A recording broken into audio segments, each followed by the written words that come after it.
자, 오늘은 요한복음 9장과 10장 내용입니다. 성경 말씀 같이 보시고 이렇게 흐름을 보시면서 보시면 좋은데, 이 9장의 내용 중에 여러분 가장 중요하게 제시되는 게 잘 아시겠지만 그 실로암 연못이거든요. 실로암에 가서 이제 눈을 진흙으로 이겨서 바르니까 나았다라고 하는데, 여기서 이제 요한복음 기록자가 그때의 기적에서 하나님 말씀의 진리를 이렇게 추출해내는 게 되게 묘수거든요. 그러니까 무슨 뜻이냐? 우리가 만약에 예수님의 기적을 그냥 목격했다, 그냥 목격한 걸 기록했다라고 보기에는 성령을 체험한 기록자로서의 의도가 아니라고 생각을 합니다. 그냥 예수님이 날 때부터 눈먼 사람을 고치셨다, 그게 아니고, 사실 그러려면은 그걸 기록하려고 그랬으면 예수님이 부활 승천하신 다음에 바로 기록하는 게 맞거든요.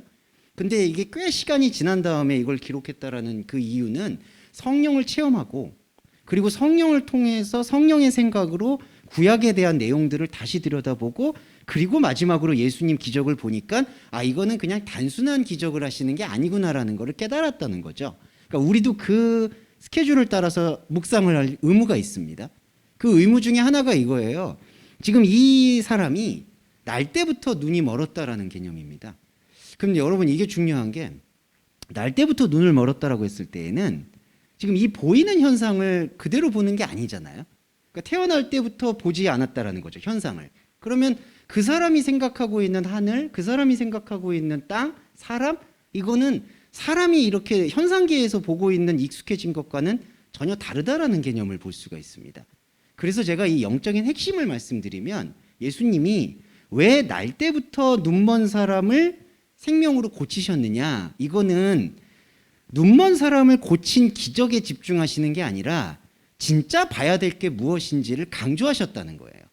그게 이 말씀에서 우리한테 등장하는 핵심 포인트라고 봐야 됩니다. 이게 저기 38년 된 병자하고 똑같은데요. 사실은 우리가 생각할 땐 좀 야속할 수 있지만, 예수님은 우리가 정말 이 육체의 질병에서 치료를 받는 거를 그렇게 기뻐할 것을 원하지 않으세요. 저번에도 말씀드렸지만, 육신의 질병은 분명히 우리가 치료를 해야 될 목표가 있지만, 육신의 질병을 하나님께서 치료해 주셨다고 해서 우리가 과연 감사한다라고 했을 때 그 감사가 얼마나 오래 갈까요? 오래 가지 못합니다. 또한 그렇게 감사한다라고 했을 때에는 계속해서 하나님과 나의 관계가 거래가 될 수가 있습니다. 계속해서 그게 임박혀 있어요. 나의 눈멀었던 것을 고쳐주신 분이야.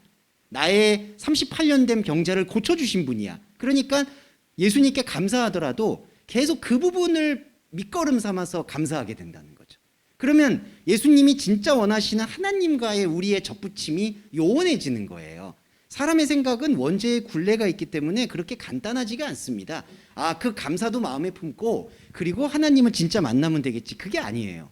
그러니까 예수님은 여기서 눈먼 자를 고치셨다라는 그 핵심은 실제 눈먼 거를 고친 게 본질이 아니고, 진짜 새로운 것, 원래 봐야 하는 것을 보여주셨다. 그게 뭘까요?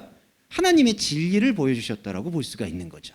자, 그게 눈뜸이에요. 그런데 일단은 그 단계까지도 지금 들어가지 못하는 게 안타깝지만 유대인들, 바리새인들, 제자들의 모습이에요.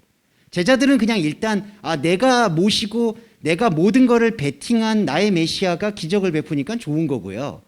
유대인들은 긴가민가 한 거고요. 저 사람이 그 다윗의 혈통도 아닌 것 같고 구름 타고 오시는 것도 아닌데, 근데 어떻게 눈먼 자를 치료를 하지? 그래서 유대인들 사이에선 논쟁이 있고요. 그 다음에 율법으로 이제 돈을 벌어먹고 살아야 되는 율법사들이나 바리새인들은 예수님을 어떻게든지 책잡으려고 했고요. 더욱이 이 38년 된 병자도 마찬가지지만, 실로암 못에서 치료받은 이 눈먼 자의 치료도 안식일 날 벌어졌어요. 안식일 날 이거는 하면 안 되거든요. 이거는 전통적으로 율법사들이나 바리새인들이 안식일에 하지 말아야 되는 규제를 감시하는 것으로 자신들의 역할을 부여받은 거예요. 마치, 죄송한데, 일요일날 교회를 끌어 모아가지고, 이거 악의적인 표현 아닙니다, 오해하지 마시고요, 예배를 하고 이렇게 교제를 할 수 있게 하고 헌금을 이끌어내는 것처럼, 안식일날만이 바리새인들과 율법사들한테는 자기의 존재감을 알릴 수 있는 그때였다는 거죠.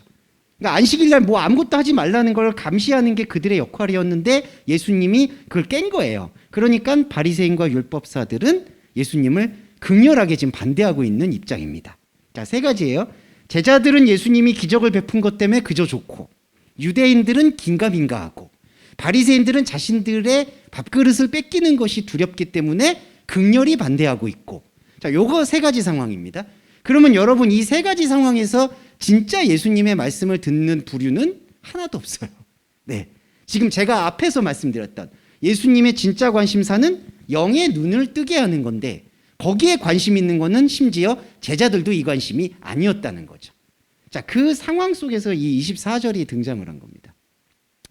근데 이 표현이 적절한지 모르겠어요. 이게 개역개정인데 맹인이라고 하는데 이게 요즘에는 그 감수성이 떨어지는 표현이라고 하더라고요. 그래서 눈먼 자라고 표현하는 게 좋을 것 같습니다. 이에 그들은 지금 이제 바리새인들과 율법사들의 부류예요.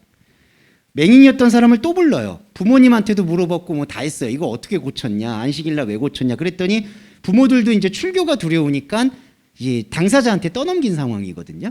그래서 이제 물어요. 하나님께 영광을 돌려라. 우리는 이 사람이 죄인인 줄 안다. 근데 여기서 오해가 뭐죠? 예수님을 그냥 죄인으로 이미 규정한 거예요. 어떤 잣대에서 죄인으로 규정을 했냐? 안식일을 어긴 사람이니까.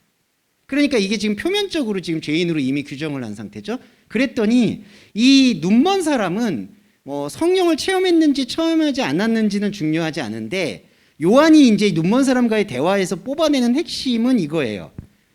내가 죄인인지 그 사람이 죄인인지는 내가 알 수가 없다. 그거는 솔직히 내가 알 바가 아니다는 거예요. 저 사람이 죄인이라서 나한테 해악을 입힌 것도 아니고, 죄인이 아니라서 나한테 도움을 주는 것도 아니고, 그거는 모르겠다. 그런데 중요한 것은 내가 지금 보고 있는 겁니다. 라는 거예요. 자, 그런데 여기서 중요한 건 그 원래부터 보고 있는 사람들이 보는 것과 날 때부터 아무것도 보여지지 않았다가 보는 사람과의 영적인 차이가 있어요. 그러니까 지금 이 실로암 못에서 눈을 뜬 사람은 지금 그냥 똑같이, 그러니까 눈멀지 않았던 우리들과 똑같이 하늘을 보고 땅을 보지만, 우리들이 갖고 있었던, 원래부터 보고 있던 사람들이 보고 있었던 현상에 빼앗긴 눈이 아닌 새로운 눈을 가질 수 있다는 거죠. 그러니까 왜냐하면 날 때부터 본 것이 아니니까.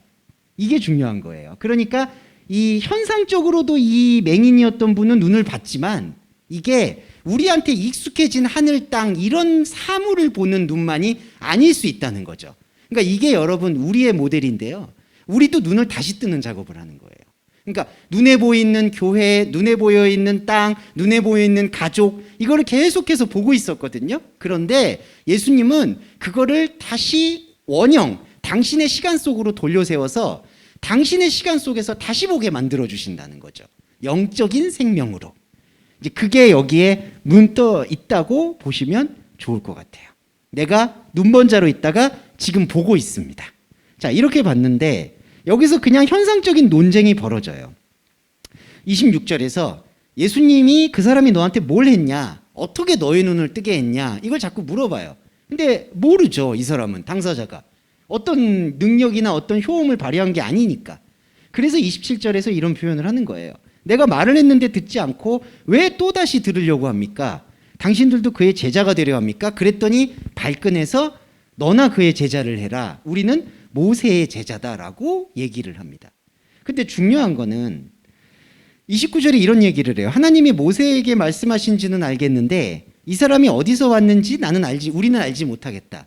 근데 여러분 7장인가 6장에서 한번 기억해 주시면 메시아는 어디서 오는지 알지 못하는데 우리는 예수님이 어디서 왔는지 안다고 얘기했었어요. 나사렛 출신이라는 걸 알고 있는 거죠. 근데 여기서는 보세요.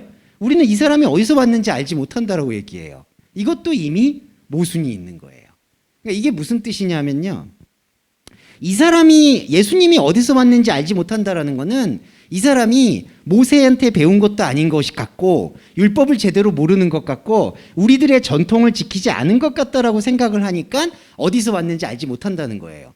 고향이나 출신은 다 알고 있는데 그러면 여기서 알지 못한다라고 얘기하는 이 부분은 뭘까요? 자기들은 모세를 알고 있다는 거예요. 그런데 여러분 구약 역사로 거슬러 올라가면 과연 이스라엘 백성들이 모세를 제대로 이해했느냐? 제대로 이해를 못했죠. 제대로 이해를 못한 마지막 증거가 여러분 아시겠지만 모세를 시체를 사막이나 광야에다가 사실은 방치를 했습니다. 예.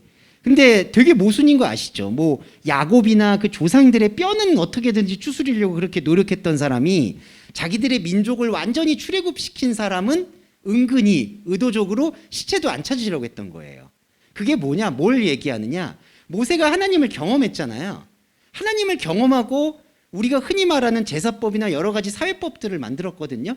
근데 하나님이 생각하는 진짜 뜻을 모세가 묵상하고 보니 이 아론의 계열로 이어지고 있는 이스라엘 백성들이 전혀 다른 길을 걷고 있는 것을 깨달은 거예요. 그래서 모세와 안타깝지만 선의는 있었지만 백성들을 잘못 이끌고 있는 아론과 그 제사장들과의 엄청난 괴리가 생긴 거예요. 그래서 지금 이 율법사들이나 유대인들이 말하는 하나님이 모세한테 말씀하신 줄 안다라는 모세를 존경하는 거는 앞뒤가 안 맞는 거예요. 구약의 핵심은요, 모세가 버림받았다라는 거에 핵심이 있는 거예요. 그런데 지금 여기서는 그걸 오해로 지금 표현하고 있는 거죠. 자, 그런 오해가 여기서 또 일어나고 있고 32절 같은 경우에는요, 창세 이후로 눈먼 자로 난 자의 눈을 뜨게 하였다함을 듣지는 못하였다. 자, 이거는 현상적인 책잡기예요. 그러니까 이 사람도 지금 성령을, 눈먼 자가 눈을 떤 사람도 성령을 체험하기 이전이기 때문에 자신도 긴가민가 할 수 있거든요. 그런데 자신도 율법을 들여다봤을 때, 하나님을 들여다봤을 때, 율법을 들여다봤을 때 이렇게 탈 때부터, 그러니까 태어날 때부터 눈먼 자를 치료한 적이 없었다. 이거를 강조한 거예요. 그러면 이거는 당신들이 그렇게 표적을 구한다라면서 이런 표적 외에 다른 표적을 하나님의 표적으로 과연 차별을 할 수 있겠느냐? 이건 진짜 하나님의 표적일 수밖에 없다라고 얘기를 하는 거죠. 그러니까 현상적으로 봐도. 그러니까 이거예요. 예수님은 현상적인 거의 본질이 아니고 영적인 것의 본질을 뒀는데 영적인 것에는 아직 들어가지 못하고 있고요. 현상적인 걸로 논쟁이 있는데 현상적으로 논쟁을 해봐도 유대인들은 표적을 되게 중시하거든요. 근데 유대인들이 구약에서 가장 최상으로 닫는 표적 중에 두 가지가 뭐냐? 죽은 사람이 살아나는 거고 그 다음에 날 때부터 눈먼 사람이 눈을 뜨는 거예요. 이런 일은 그전에는 없었다는 거죠. 그러니까 현상적으로도 그 일이 없는데 왜 이것도 반대를 하느냐라는 거예요. 네. 그러니까 여러분 이게 여기서 우리가 중요하게 오는 포인트가 뭐냐 하면요. 유대인들이 예수님 따라가면서 그렇게 표적을 구했어도요. 그리고 실제로 표적이 나왔어도요. 예수님을 안 믿는다는 겁니다. 네. 실제로 표적이 나왔어도요. 왜냐하면 유대인들은 표적만 나오면 따라가는 사람들이에요. 어떤 랍비가 어떤 기적을 일으켰다 하면은 거기로 따라가는 거예요. 근데 예수님을 안 믿어요.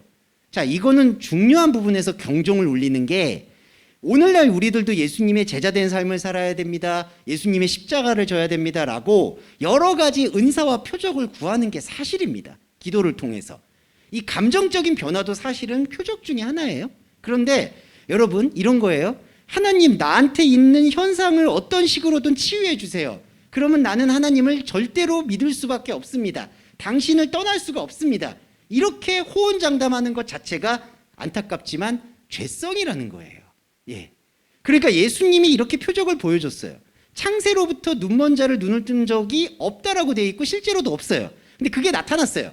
나타났는데 자, 이번에 아까 세 그룹이 있었죠. 나타났는데 일단 나타나도 자신들의 밥그릇을 뺏길까봐 율법사들과 바리새인은 반대했죠. 이건 이해가 돼요.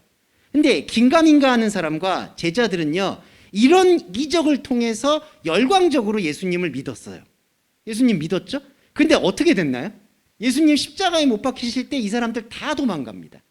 왜냐하면 그 표적을 봤는데도 이 얘기는 반증하는 게 현상적으로 아무리 표적을 느끼고 감성적으로 내한테 터치가 되고 인격적으로 하나님을 만나도요, 말씀의 뿌리가 스며들지 않았을 경우에는 결국 십자가의 고백 앞에서는 예수님을 떠나갈 수밖에 없다는 것을 단적으로 얘기한 겁니다. 그러니까 여러분 여기서 말하는 표적이라는 게 오늘날 없다라고 생각하지 않으셨으면 좋겠어요. 오늘날 우리가 살고 있는 삶 속에서도 예수님이 개입을 하실 수도 있고요. 아니면 자기 착각으로 나아지는 경우도 있습니다. 그런데 그런 표적이 우리한테 진짜 신앙을 준다는 것은 거짓말입니다. 그 신앙을 주는 거 아니에요. 현상을 제가 부정하는 건 아닌데 그런 현상적인 유익이나 현상적인 표적이나 현상적인 기도의 힘이 하나님의 진리의 뜻을 길어 올리는 것이 전혀 아니라는 것을 우리는 여기서 깨달을 수가 있다는 거죠. 자, 이 부분의 포인트를 보고 35절에서 표적을 다 봤는데도 제자들과 바리새인들이나 유대인들은 긴가민가하는 과정에서 예수님한테 치료를 받았던 사람을 쫓아냈죠. 그랬더니 쫓아낸 사람을 찾아간 거예요. 그러면서 이걸 믿어요. 이걸 질문하세요. 35절에 인자를 믿느냐. 자, 이때 인자를 믿는 게 누구냐 이제. 어떤 인자를 믿는 거냐. 자, 현상적으로 치료해준 이 기적의 수혜자 예수 그리스도, 그러니까 현상적인 표적을 믿는 거냐, 아니면은 현상적인 표적이 유한한 것이라는 것까지 너가 믿는 거냐, 이거를 질문하신다는 거죠. 그러니까 여기서의 인자를 믿는다라는 것은 단순히 너가 나를 믿느냐 이 맥락이 아니라 내가 너에게 행한 이 표적 너머에 있는 영적인 진실을 받아들이고자 하느냐라는 걸 묻는 거예요. 그래서 36절에서 이거를 발버둥 치면서 대답을 해요. 주여, 그가 누굽니까? 내가 믿고 싶습니다. 이 얘기예요. 그러면 여기서 이 눈먼 자였던 사람이 믿고자 한다라는 믿음은 사실은 영적인 도전인 거예요. 그러니까 이 사람이 믿고자 하는 마음은 내가 눈을 뜬 것만이 중요한 게 아니라 진짜 눈을 뜨게 하는 것이 존재할 거다라는 그 믿음이 여기 안에 스며들고 있다는 거죠. 그래서 예수님이 강하게 대답을 하세요. 너가 그를 지금 보았다? 지금 너와 말하는 자가 그다. 근데 여기서 이제 원문을 제가 잠깐 적었는데요. 너와 말하고 있다라는 게 있어요. 여기 카이호 랄렐론 메타수. 여기서 그냥 너와 말하고 있다라고 하면은 요 중간에 메타라는 요 전치사는 빠져도 상관이 없습니다. 지금 너하고 지금 대화를 하고 있는 그가 나다. 이렇게 얘기하는데 메타라는 전치사를 쓰는 이유가 뭐냐면은요. 그냥 대화를 하는 게 아니라는 거예요. 이제 여기서 이제 우리가 영적인 핵심을 짚어야 되는데 37절에서 지금 너와 말을 하고 있다라는 게 지금 어떤 대화의 내용이 있다라고 생각을 하잖아요. 그런데 그것만이 아니라 지금 너와 말을 하고 있는데 이 말이 메타라는 뜻이 뭐냐 하면은 완전한 변화를 말하거든요. 그러니까 이 둘 사이에서의 대화의 내용은 뭘까요? 내 눈을 뜨게 해준 사람이 대화의 내용이죠. 근데 지금 너와 내가 말을 하고 있을 때 메타가 들어오잖아요. 그러면 아까 말씀드린 것처럼 지금 눈을 뜨고 있는 이 눈뜸이 이 현상계의 눈등만을 얘기하는 게 아니다라는 변화를 일으키고 있다라는 게 이 37절 말씀 안에 함축이 돼 있다는 거예요. 이게 간단한 문제가 아닌 게, 자, 저와 여러분도 예배를 통해서 여러분들께서 하나님과 대화를 하고 있죠. 이런 말씀은 많이 들어보셨을 거예요. 내가 하나님과 교제를 한다, 하나님과 대화를 한다. 근데 이 대화라는 게 그냥 어떤 평범하거나 아니면은 내가 느끼고 내가 디자인하고 내가 생각했던 어떤 그런 하나님으로 대화하는 그런 다이알로그 대화가 아니라는 거예요. 이 대화는 엄밀한 의미에서는 완전히 뒤집어지는 거예요. 이 메타수라는 게. 그러니까 내가 예수님한테 한마디를 거는 게 솔직히 간단한 문제가 아닌 거예요. 이 눈 뜨는 것도 그래요. 예수님의 맥락은 너가 지금 날 때부터 눈을 뜨거나 아니면은 날 때부터 눈을 뜨지 않았어도 솔직히 예수님을 믿고 생명을 발견하는데 솔직히 아무 상관없다. 이거예요. 그러니까 그분께서 날 때부터 여기 이 존재가 날 때부터 눈이 멀었다고 해서 그리고 혹시라도 그걸로 수명을 다한다고 해서 그게 생명을 훼손하는 것과 아무 상관이 없다는 거예요. 그건 반대로 육신의 눈을 뜬다고 해서 너가 받을 수 있는 유익은 거의 없다는 거예요. 예수님이 볼 때.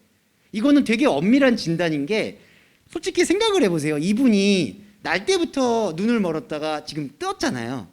얼마나 더 피곤할까요? 여러분, 이 세상을 보는 게 그렇게 아름다운 것만은 아니에요. 제가 비관적으로 보는 게 아니라요. 눈을 뜨고 보죠? 그러면 보는 게 다 뭐가 될까요? 하나님과 다른 바벨탑만 다 엉켜 있어요, 여러분. 솔직히. 사실 눈을 본다는 게 그냥 시각만 보는 게 아니잖아요. 머릿속으로 입력시키죠. 마음으로 받아들이죠. 표현하죠. 지옥입니다, 이게 잘못하면.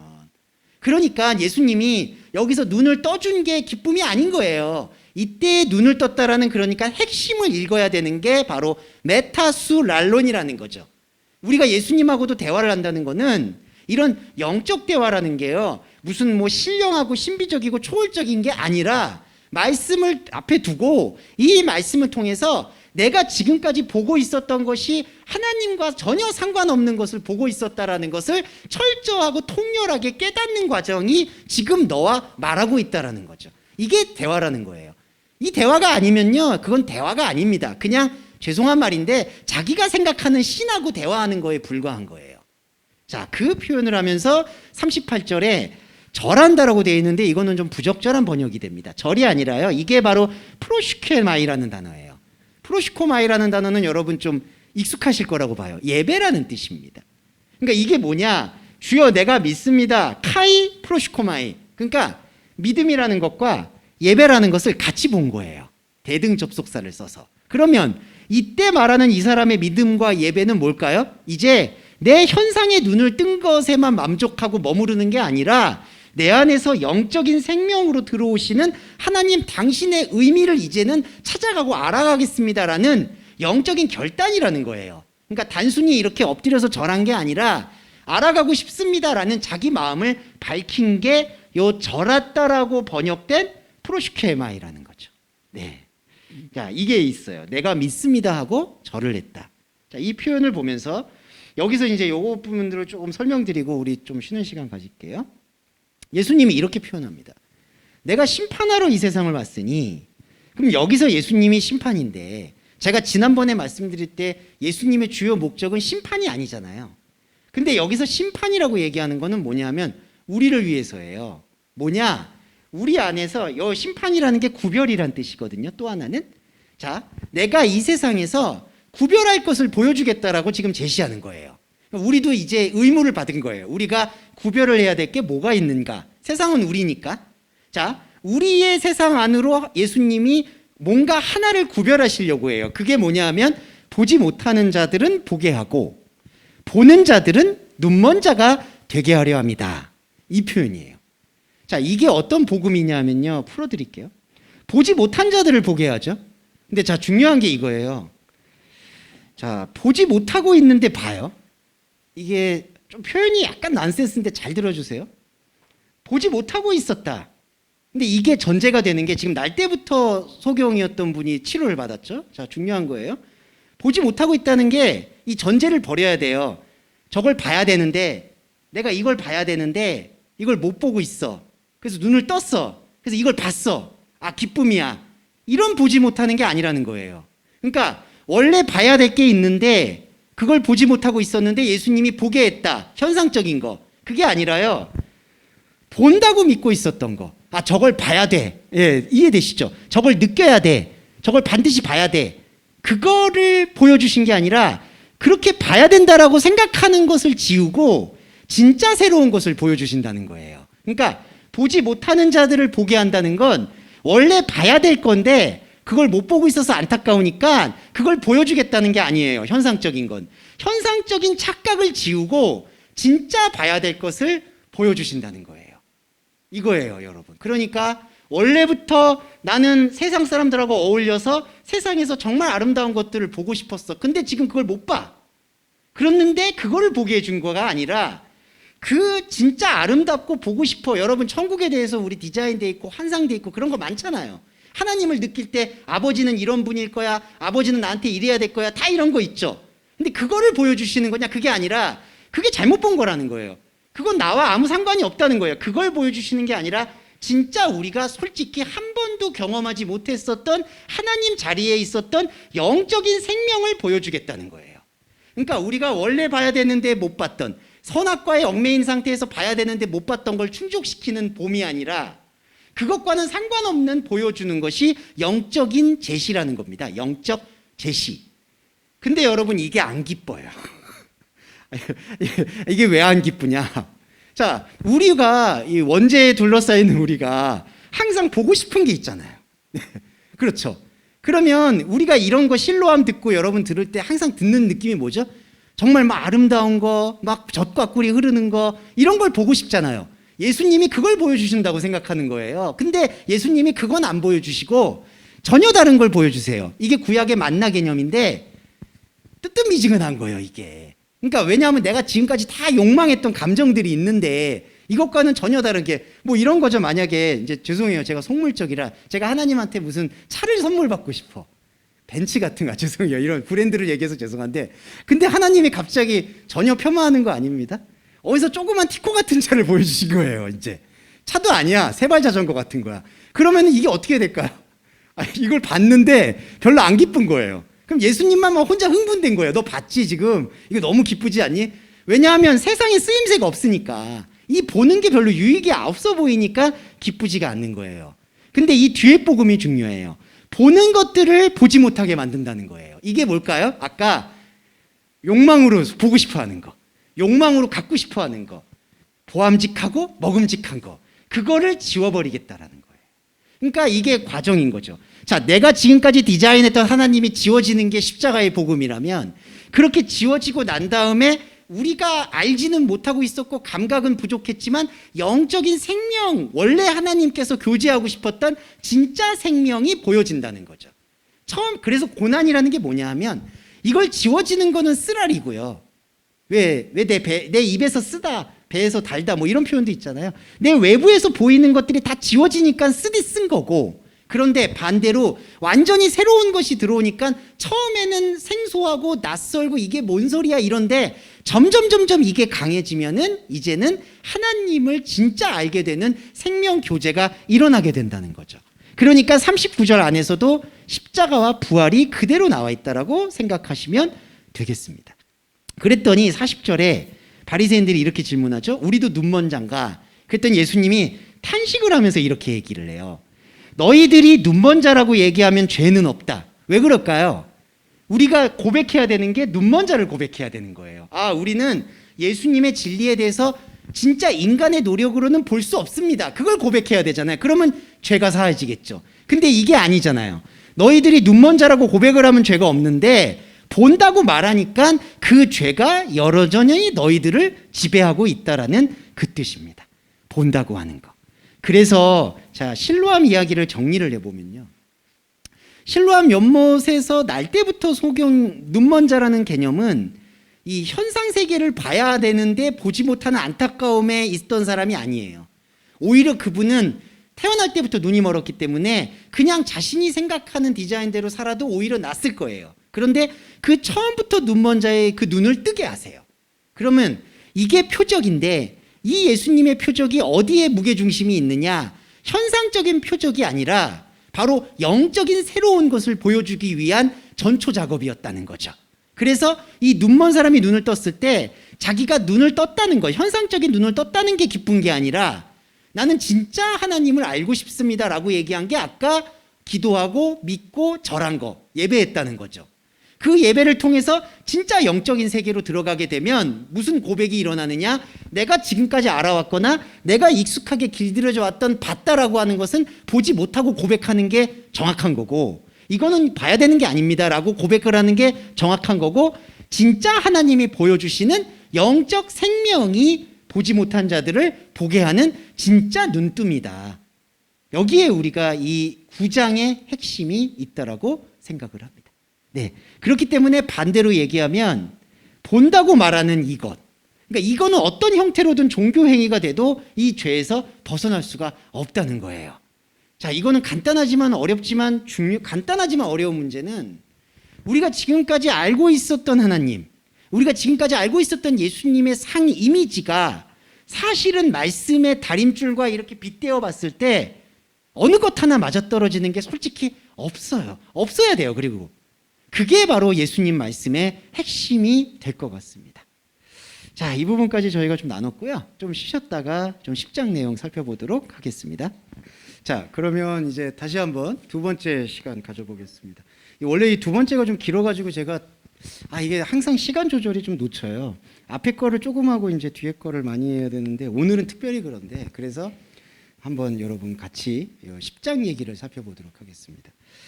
자, 10장 얘기에서 이제 비유처럼 등장하는데 이게 상당히 의미가 깊은 얘기가 요 10장의 그 목자란 얘기하고 문이라는 얘기가 등장합니다. 요거는 바로 개념을 이제 이해를 좀 설명을 드릴게요. 7절부터 이제 시작을 해서 저는 잡았는데, 내가 진실로 너희한테 말하노니 나는 양의 문이다. 양이 소유하는 문이에요, 여러분. 근데 이 문하고요, 9절에 보세요. 나를 통하여 들어가면 구원을 얻고 그리고 들어가고 나옵니다. 이거를 강조해요. 그러니까 여러분, 이 예수님이 자기를 문이라고 지금 소개하잖아요. 근데 우리 보세요. 이 문이 있으면 여기 안이 있고 밖이 있으면 공간이 나눠질 수 있잖아요. 뭐냐? 이 밖은 길이고 안은 집이고 이럴 수가 있잖아요. 근데 여기서 예수님이 중요한 말씀을 9절에 하세요. 들어가고 나온다고 해요. 자, 이게요, 여러분, 저와 그리스도인의 정체성입니다.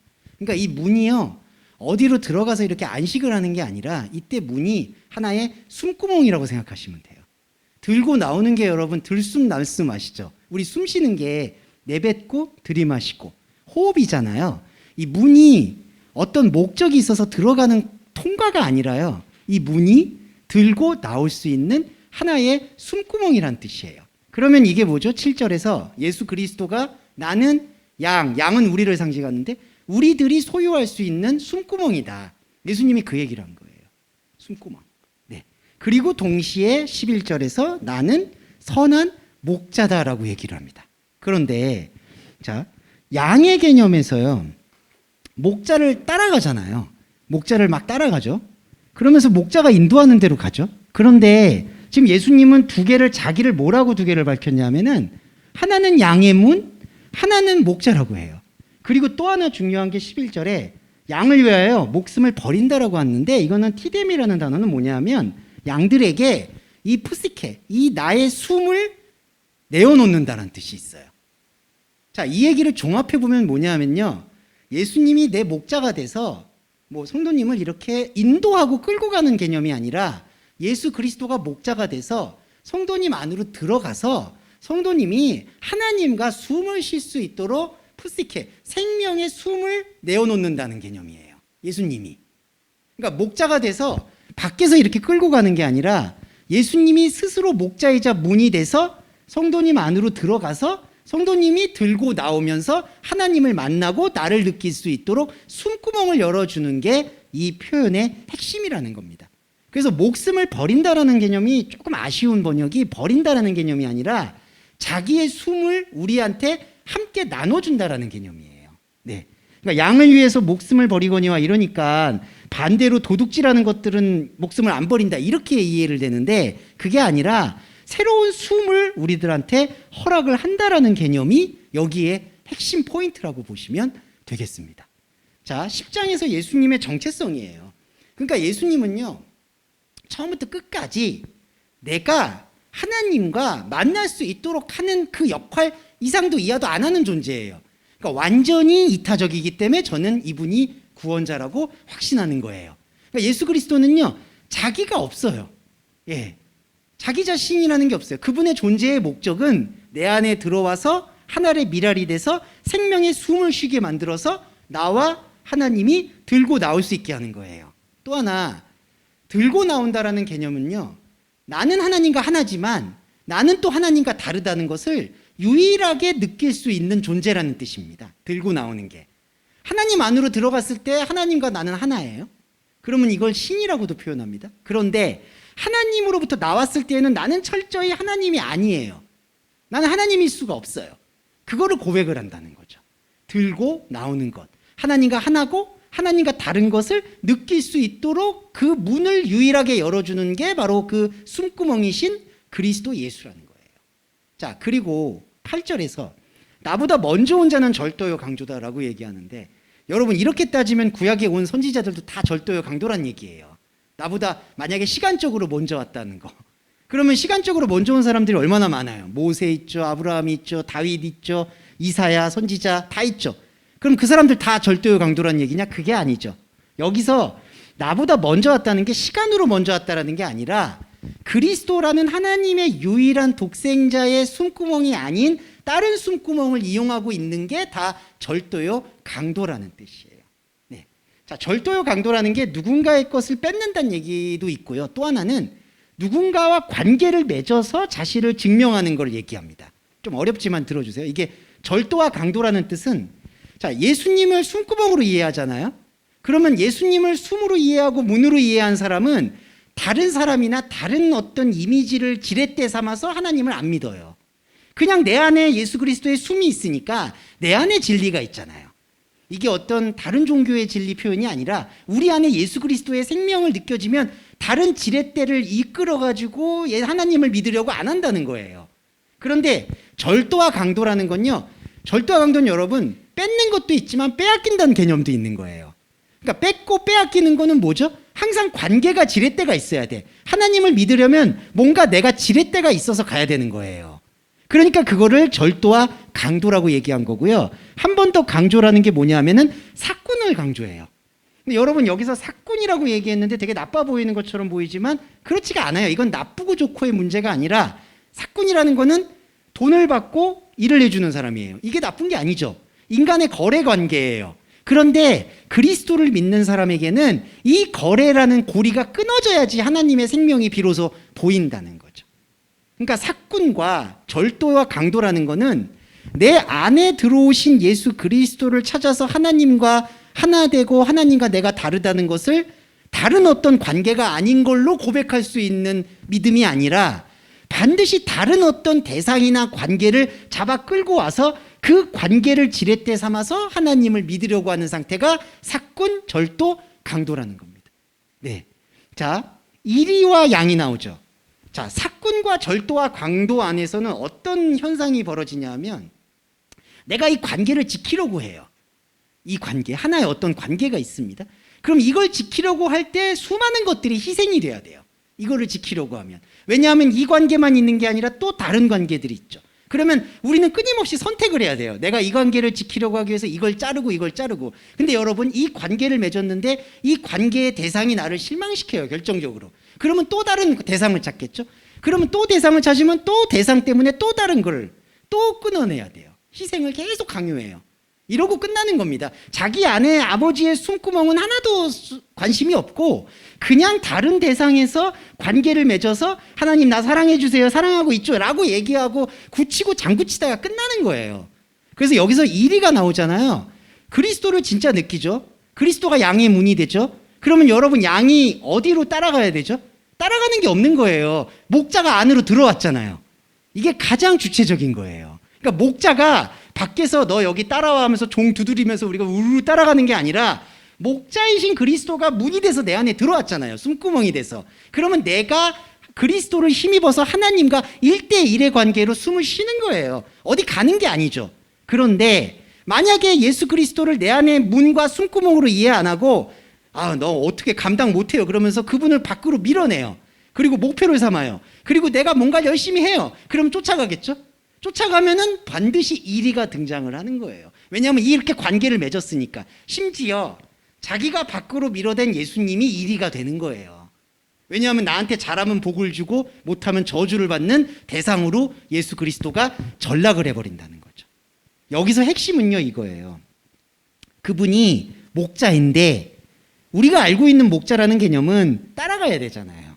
근데 그게 아니라는 거예요. 그분은 목자인데 그 목자이신 분이 직접 우리 안에서 숨을 쉴 수 있도록 하나의 생명의 목숨줄이 되셨다는 거예요. 그래서 우리는 그리스도를 통해서 숨을 쉬게 될 때 비로소 하나님이 보이는 겁니다. 그리고 그리스도는 그 목적 외에 다른 게 없는 거예요.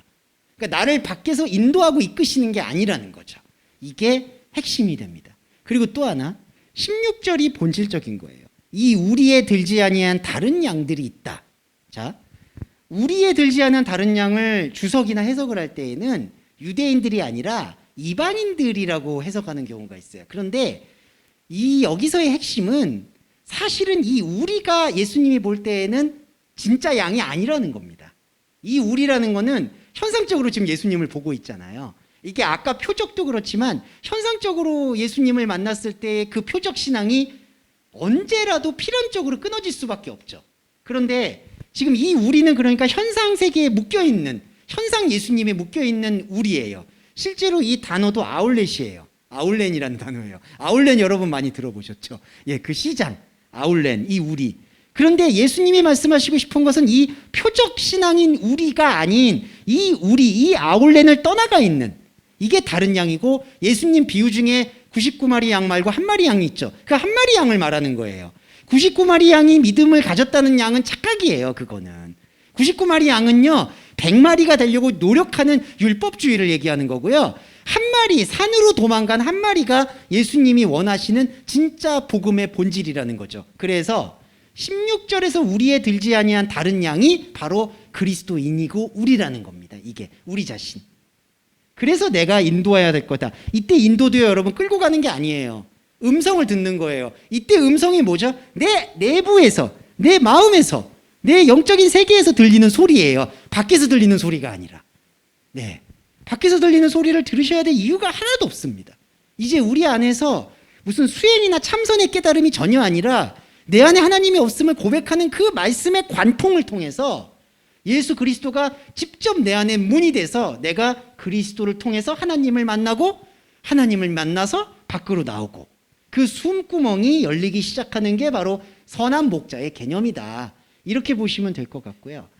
자, 근데 이렇게 이제 얘기를 하셨는데 제자들도 그렇고 유대인들도 이제 조급해져요. 무슨 소리인지 잘 모르겠다. 뭐 아사무사하다. 뭔 소리인지 잘 모르겠다. 이렇게 얘기를 해서 결국에 보시면 24절에서 유대인들이 예수님을 에워싸고 뭐라고 얘기하냐면은 언제까지 우리 마음을 흔들 겁니까?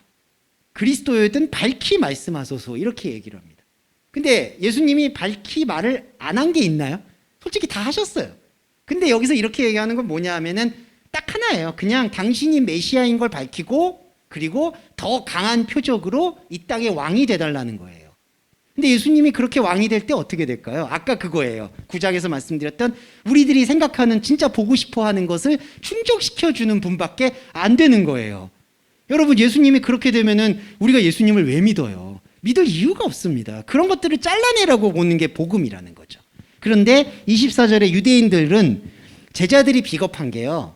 여기 유대인들이라고 돼 있잖아요. 24절에. 제자들이 그 뒤에서 저는 숨어서 선동을 했을 거라고 봐요. 흐름상. 당연히 그렇죠. 유대인들, 긴가민가 하는 유대인들을 봐서 야, 좀 예수님한테 저런 얘기는 하지 말고 좀 새로운 얘기 좀 하라고 해봐.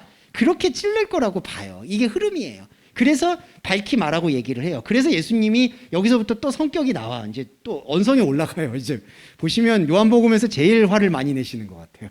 예수님이. 여기서 내가 너희한테 말하였을 때 믿지 않는다. 아버지의 이름으로 행하는 일들이 나를 증거한다. 자, 여기 쭉 연결을 주는데 25절에 내 아버지의 이름으로 행하는 일이라고 하죠. 근데 이거를 잘 이해해야 되는 게 그러면 내 아버지의 이름으로 예수님이 행한 일들이 뭐냐라고 봤을 때 뭘 먼저 떠오르게 되죠? 다 현상적인 것들을 떠올라요. 그러니까 가나 혼인잔치 때 포도주 만든 거, 그 다음에 실로암 못에서 눈 뜨게 한 거, 그리고 가늠한 여인한테 뭐 일가를 한 거, 마지막으로 38년 된 병자 고친 거. 근데 여러분 아까도 말씀드렸지만 이거 다 현상적인 일이죠. 이걸 구분해야 돼요. 예수님이 말씀하시는 아버지의 일은요, 아까 완전히 다른 걸 보여주겠다라는 그거 있잖아요. 말씀의 핵심을 보여주겠다는 거. 그게 25절에서 말하는 아버지의 일이에요, 여러분. 그러니까 38년 된 병자 고치고 눈 뜨게 하고 그런 현상적인 것이 일이 아니라는 거예요. 예, 여기서 구분이 돼야 돼요. 그 일이 아니다. 그걸 왜 제가 강조하냐면 뒤에 이 구절이 나와서 그래요. 현상적인 일이 아니라 그 안에 흐르는 영적인 진실이에요. 근데 그 영적인 진실을 26절에서 너희가 내 양이 아니므로 믿지 않고 듣지 않는다라는 거예요. 음성이 뭐였죠? 우리 안에 들리는 소리잖아요. 제자들이 만약에 그 소리를 들었다라면, 성령을 체감했다라면 이렇게 선동하거나 책동질을 안 하겠죠. 뭘 밝히 말해. 지금 내 안에 하나님 나라가 이미 이루어졌는데. 그런데 그게 아니니까 자꾸 밖에서 불충분하고 욕망에 사로잡혀 있으니까 음성을 듣지 않으니까 밖으로 계속 밀어내는 거예요.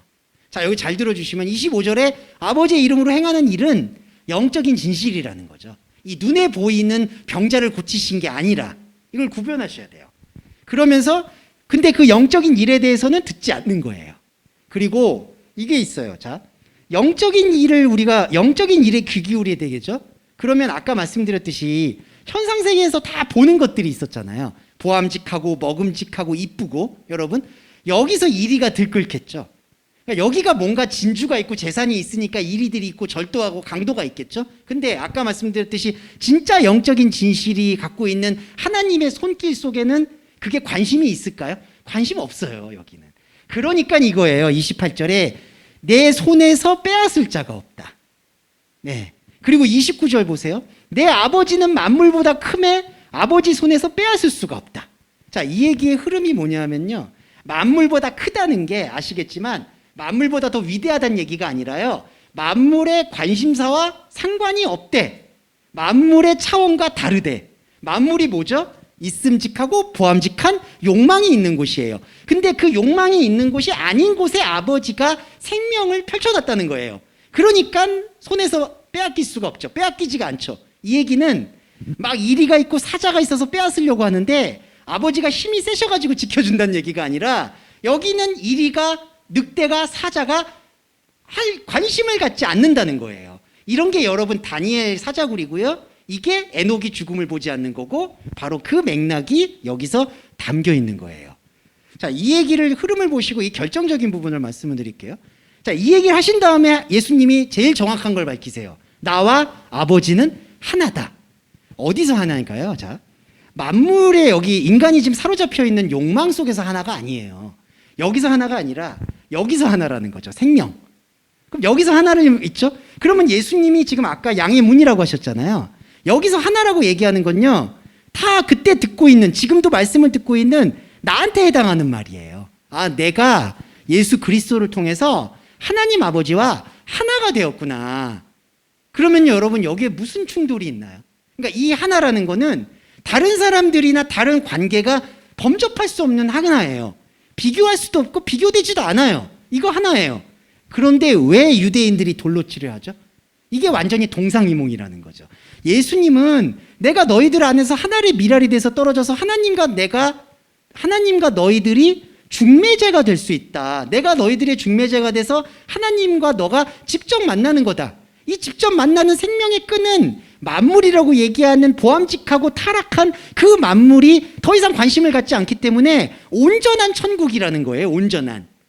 그럼 여기서 뭐가 비교가 되죠? 이 하나에서 뭐가 신성모독이죠? 이건 아무것도 아닌 거예요, 솔직히. 그런데 이 하나라는 거를 유대인들이 어떻게 오해를 하냐면은 자기들이 생각하는 메시아가 있잖아요. 그 메시아를 감히 나사렛에서 태어나고 갈릴리에서 자란 예수 그리스도 따위가, 예수 따위가 그거를 차지한다는 게 싫은 거예요. 그러니까 신성모독이라고 하는 거죠. 그러니까 이게 완전히 다른 게 지금 유대인들은 왕을, 메시아를 밖에서 찾는 거죠. 아까 말씀드렸지, 밖에다 딱 저분은 구름 타고 오셔야 돼. 지금도 마찬가지고요, 솔직히. 딱 구름 타고 오셔야 돼. 근데 그거를 어떤 특정한 사람이 와서 내가 메시아다 이러니까 이 사람들은 진정성을 발휘해서 저거 이단이네 이러는 거예요, 여러분. 그렇죠. 그런데 이 부분과 다르게 진짜 있는 영적 부분에서 나는 누구와도 비교할 거 없이 너 안에 찾아가서 너 안에서 목숨을 내어놓아서 너를 통해서 하나님을 숨쉬게 만들 거야 라고 얘기하는 거를 진리로 들어봐요. 그러면 이게 어떻게 신성모독이 되나요? 내 안에서 일어나는 하나님의 형상이 이루어지는 건데. 그러니까 이게 완전히 지금 달라지고 있는 것을 하나의 개념으로 밝히고 있다는 겁니다. 자, 그리고 중요한 거 말씀드릴게요. 이 성경에 이 얘기가 나오죠. 이거는 좀 설명을 드리고 갈게요. 이것 때문에 또 많은 오해들이 있어요, 솔직히. 어떤 오해인지 좀 설명드리면서 갈게요. 율법에 기록한 바 내가 너희를 신이라 하지 않았냐. 여기 신이라는 번역이 네오이, 하나님이란 뜻입니다. 예, 이거는 여러분 35절도 있어요. 하나님의 말씀을 받은 사람들을 신, 데오이. 자, 그래서요, 여러분 중요한 거는 하나님의 말씀을 받은 저와 여러분은 하나님들이에요. 자, 하나님들이에요. 근데 잘 들어주셔야 되는 게 이 기록이 어디에서 유래했냐면은 제가 확인한 바로는 시편 81장 6절. 시편 81장 6절에서 왔는데 이 내용이 뭐냐면요. 율법사들아, 너희들이 공의로 판결하기 위해서 나의 말씀을 받은 거다. 그런데 왜 공의로 판결하지 않느냐라는 지적을 하고 있는 거예요. 그러니까 이게 구약의 원래 뜻은 하나님의 말씀을 받았다라는 게 율법사들을 얘기하는 거예요. 그런데 이걸 잘 들어보세요. 깊이 들어가 보면 이때 율법사만 얘기하는 건가? 그게 아니라는 거죠. 하나님의 말씀을 듣는 건 저와 여러분이라는 거예요. 그런데 저와 여러분이 하나님의 말씀을 들을 때 아까 9장에 실로암 연못의 눈먼자처럼 말씀을 어떻게 받게 되죠? 메타로 받게 된다는 거예요. 그게 뭐냐? 하나님의 말씀을 율법과 명령으로 받는 게 아니라 하나님의 말씀이 내 안에서 완전히 새로운 복음으로 변화가 되는 게 하나님의 말씀을 받는 사람의 본질이라는 거예요. 그래서 시편에서는 너희 율법사들아, 왜 하나님이 주셨던 은혜를 은혜와 복음으로 생각하지 않고 율법으로 적용하느냐, 그거를 개탄한다는 거예요. 자, 그러면 볼게요. 34절과 35절에서 우리가 예수님을 통해서 구약에 있었던 그리스도의 모든 말씀을 메타로 받는다면, 그게 뭐냐? 내 안에서 율법의 기능으로 뭘 하라 하지 마라, 복이냐 저주냐, 제사를 드렸냐 안 드렸냐, 이런 기준, 선악의 기준으로 받지 않는 마음가짐과 태도의 문을 연다면 그건 말씀을 받은 사람이죠. 그러면 여러분, 그렇게 말씀을 받았을 때 우리 안에 뭐가 보이죠? 문이 보여요. 들고 나오는 예수 그리스도의 숨구멍이 보이죠. 그러면 그 다음에 뭐가 보이죠? 숨을 쉬면 눈을 열고 하나님을 보게 되는 거예요. 그게 하나님의 나라죠. 하나님의 나라에서 하나님은 여러분을 당신과 같은 존재로 가름하시는 거예요. 이게 칭의예요. 의롭다 여기시는 건요, 하나님이 우리를 하나님이라고 불러주시는 거예요. 그런데 여러분, 중요한 거는 우리가 하나님으로 칭함을 받죠? 그러면 우리가 하나님으로 칭함을 받는 게 아까 만물 세계에서 욕망으로 추구했던 메시아가 된다는 뜻인가요? 이게 전혀 아닌 거죠.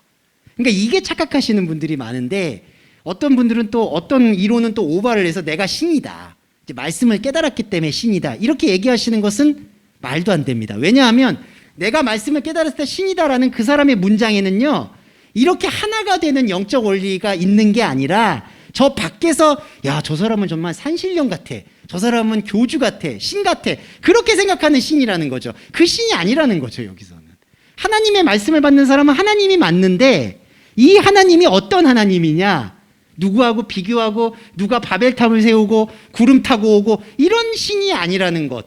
그러면 이 하나님은 진짜 우리가 생각하는 우상이 깨어진 우리 안에 구현되는 하나님의 영적인 진리 외에는 다른 것이 없다, 이걸 뜻하는 겁니다. 자, 아버지와 하나라는 예수님의 말씀, 너희들도 하나라는 거는 다른 사람들과 비교했을 때 나는 탁월해, 나는 이제 하나님의 말씀을 깨달아, 이게 전혀 아니라, 이 말씀 누구한테 자랑을 하시겠어요? 생활에 적용을 하시겠어요? 아무것도 없어요. 그런데 우리 안에 영적인 자리가 처해지고 이 영적인 숨을 쉴 수 있게 함으로써 나는 하나님이 되면서 하나님이 아닌 걸 고백하는 존재가 유일하게 된다는 거예요. 지난번에도 말씀드렸지만 마귀라는 존재는 늘 하나님처럼 되고자 하는 것에 목말랐기 때문에 신을 바깥에다 두고 그 신을 향해서 율법을 계속 가동시켜서 버둥거리는 게 마귀적인 삶, 지옥의 삶이고요. 천국의 삶이라는 것, 그리스도의 삶이라는 것은 그런 모든 만물에서 디자인되었던 인간의 욕망을 하나하나 다 지워내고 그냥 아무것도 없는 상태에서 아버지와 하나를 느끼는 그 영적인 교감, 그것만으로도 우리가 온전해질 수 있다는 거죠. 그리고 여러분, 가랑비에 옷이 젖듯이 옛날에는 우리가 이 만물이라는 것의 모든 시선과 성경을 보는 눈이 다 할애가 됐다라면은, 이제는 여러분 끊임없이 좋든 싫든 제가 이 말씀을 계속 드리잖아요. 이 영적인 세계. 그러면 이 영적인 것에 어떤 식으로도 노출이 되면은 현상세계라고 말하여지는 만물에서 보암직하고 먹음직한 그런 개념들이 이제 점점점 입맛이 떨어지게 된다는 거예요. 예, 이리에 대한 두려움, 여러분 스스로가 이리가 되고 절도가 강도가 된 것에 대해서 점점 칼을 내려놓게 됩니다. 이건 영적 변화가 분명히 있다라는 것을 확신 있게 말씀을 드리고요. 자, 마지막 설명 드리고 갈게요. 여기 37절에 내 아버지의 일을 행하지 아니하거든 나를 믿지 말려니와 38절에 내가 행하거든 나는 믿지 않아도 그 일은 믿어라 라고 되어 있죠. 제가 이거를 왜 아까 그 부분을 강조해서 말씀을 드렸냐면 이거예요. 이거를 잘못 듣게 되면요, 자, 예수님을 믿지는 못해도 예수님이 행하셨던 그 기적은 믿으라고 오해할 수가 있다는 거죠. 예수님이 정말 나사로도 일으켰지, 38년 된 병자도 치유했지, 그러니까 나는 예수님이 메시아로 하나님의 아들로 잘 믿기지는 않아도 그래도 하나님의 아들이니까 저런 기적을 베풀지 않았겠어? 지금 예수님이 그런 거를 믿으라고 하는 것처럼 비춰질 수가 있다는 거죠. 근데 그게 아니라 아까 설명을 드렸듯이, 앞절로 넘어갈게요. 제가 이 말씀 드렸죠. 여기 25절에 내가 내 아버지의 이름으로 행하는 일들이 나를 증거한다. 이 일들이 아까 뭐라고 말씀드렸냐면은 38년 된 병자가 고쳐진 게, 이 현상 고쳐진 게 중요한 게 아니라 영적인 눈뜸이 중요하다는 거였죠. 실로암 못에 있었던 그 눈먼 자도 그 눈먼 자가 현상으로 눈뜬 게 중요한 게 아니었고 영적인 세계를 볼 수 있는 게 진짜 일이었다는 거죠. 그러니까 정리해 보면 38절에 나를 믿지 않아도 그 일은 믿으라고 했을 때 그 일은 하나님의 영적인 현상이었다는 거예요. 영적 사건. 그러니까 우리가 이 말씀을 통해서 지금 그거를 염전에서 뽑아내듯이 추출을 하는 거예요. 여러분, 채굴을 한다고 보시면 돼요. 그 일은 믿어야 돼요. 그리고 오히려, 자, 여러분 반대로 얘기해 드릴게요. 나를 믿지 아니할지라도 그 일은 믿으라가 아니라 나는 믿지 말고 그 이름 믿으란 얘기예요. 그럼 여기서 예수님 자신을 믿지 말라는 건 뭘까요? 나를 대상으로 삼지 말라는 얘기입니다. 네, 이게 더 오묘한 진리예요. 그러니까 나는 믿지 말아라. 이 얘기는 여러분 예수님도 우상이 될 수 있죠. 충분히. 나는 믿지 말아라. 나는 받아들이지 마라. 근데 내 안에서 흘렀던 그 일, 이게 영적 흐름이잖아요. 그 영적 흐름을 받아들이란 뜻이에요. 그게 곧 양의 문이 되신 예수 그리스도가 내 안에서 영적인 숨을 쉬고 있다라는 것이지, 그것을 우리가 받아들이는 것. 그렇게 될 때 이 후반부 문장에 아버지께서 내 안에 있고 내가 아버지 안에 있음을 너희들이 깨달아 알게 될 것이다 라고 설명을 드리는 부분이죠. 네, 이 부분을 제가 좀 정리를 해드렸어요. 이 34절과 35절은요 오해의 소지들이 좀 많은 거라서 제가 좀 강조해서 말씀을 드렸어요. 우리는 하나님 들이대는 게 맞아요. 그게 맞습니다. 그런데 어떤 하나님들이냐, 내가 하나님이 아님을 철저히 고백할 수 있는 하나님이라는 거예요. 그러니까 사람이 얄팍하게 생각하는 내가 이 육신의 수행을 통해서 육신의 번잡한 것을 덜어내고 말씀을 받았으니까 내가 뭐 신이 된다라는 얘기는 어불성설이고, 그런 일은 있을 수도 없고요. 그런 일이 있다라면은 그거는 다른 그냥 복음에 빠져 있다고 보셔야 돼요. 나는 하나님이지만 이 하나님이라는 개념이 내 안에 있는 그리스도를 통해서 숨을 쉴 수 있게 되는 개념, 내가 하나님이 아님을 통렬히 고백하는 개념, 인간만이 그걸 할 수가 있습니다. 솔직히 인간만이 유한함을 느끼기 때문에, 연약함을 느끼기 때문에 나는 아무리 해도 하나님이 아니구나라는 걸 유일하게 고백할 수가 있어요. 그게 십자가 고백이고요. 그 십자가 고백이 여러분으로 하여금 생명의 숨, 부활의 숨을 쉴 수 있게 만들어준다. 이거를 정리해서 받아들이시면 좋을 것 같습니다. 네, 마지막에 꼭 하나씩 화면 준비하는 거, 이거 실로암 연못이라고 해서 하나 구해왔습니다. 여러분 이거 보시고 뭐 성지순례 가실 생각 하지 마시고요. 네, 전 이건 권면드리고 싶은 게, 앞으로 여러분들 이스라엘이나 성지순례는 안 가셨으면 좋겠고요. 그 돈이 있으시면 좀 다른 관광지 가셔서, 관광지도 여기도 실로암 연못이고 우리 여기 물 흘러도 다 실로암 연못이니까 이 사진을 보면서 야, 저기가 정말 영험한 곳이구나, 그런 생각은 내려놓으시기 바라는 마음에서 사진을 준비했습니다. 네. 그냥 연못이에요. 저 청계천 오늘 걸어가 보시면 저 연못은 똑같이 있다라고 생각하시면 되겠습니다. 네. 이 얘기를 드렸던 건 옛날에 어떤 목사님이 여기 가셔서 막 무릎 꿇고 기도하시고 막 은혜를 받으셨다고 해가지고, 거기 뭐 페트병에다가 이 물 떠왔는데 그거 관세청에 걸려가지고 뭐 이렇게 조금 좀 민망한 상황이 연출됐다라고 해서 말씀드리는 거예요. 네. 자, 감사드리고요. 오늘 기도, 이 마음을 모아서, 이 말씀을 모아서 기도하고 주기도문으로 마무리하겠습니다. 사랑하는 주님, 우리가 진짜 눈 떠야 될 것을 알려주시니 감사합니다. 그 눈 뜨는 것이 세상의 원리와 욕망에서 봤을 때는 아무것도 아닌 것처럼 보여도 우리 안에서는 진정한 하나님의 생명의 숨으로 숨쉬게 된 것임을 확증합니다. 또한 주님은 아버지와 하나이시고 그 하나이신 주님의 말씀이 내 안에서 숨을 쉴 수 있게 하였으니 우리 또한 하나님임을 고백합니다. 이 생명의 고백은 내 안에 나의 혼적인 자아에는 정말 하나님을 알 수 있는 것이 아무것도 없음을 고백하는 십자가 고백으로 인해 가능함을 또한 고백합니다. 이 고백 위에 교회를 세우시고 이 고백 위에 인생을 이끌어 주심을 진심으로 감사드립니다. 하오나 주님, 이러한 말씀의 깊이 속에서도 우리가 살고 있는 현상의 세계는 언제나 요동치기 마련입니다.